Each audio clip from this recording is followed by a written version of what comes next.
بڑی سمپل سی اور سادہ سی بات ہے کہ ایک پہلے کچھ لوگوں کا خیال تھا کہ یہ جو عمران خان ہے یہ تو جناب ایک کرکٹر تھا تو یہ تو سیاست نہیں کر سکتا، تو انہوں نے جیسے تیسے سیاست کر کے دکھا دی.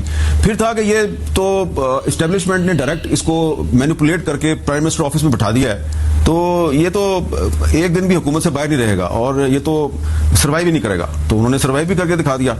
جتنا بھی آپ ان سے اختلاف کر لیں، ان کو یو ٹرن خان کہیں، ان کو طالبان خان کہیں، تو یہ کہا جا رہا تھا کہ یہ عمران خان جو ہے یہ ایک گھنٹہ بھی جیل میں نہیں گزار سکتا. تو اب انہوں نے آپ کو جیل میں بھی وقت گزار کے دکھا دیا ہے. تو عمران خان ٹوٹ نہیں سکے، یہ آپ کو ماننا پڑے گا. تو کیونکہ عمران خان نہیں ٹوٹ سکے تو اس لیے جو ان کا ووٹر ہے اور ان کا جو سپورٹر ہے وہ بھی نہیں ٹوٹ سکا. ہاں، ان کی کابینہ کے کچھ لوگ جو ہیں وہ ٹوٹ گئے، جن کو کہ لایا گیا تھا اور گفٹ کیا گیا تھا پلیٹ میں رکھ کے عمران خان کو، وہ سارے تو ٹوٹ گئے. لیکن جو عمران خان کا جو پبلک میں ووٹر اور سپورٹر ہے اس کو نہیں توڑا جا سکا. سمجھ رہے ہو نا؟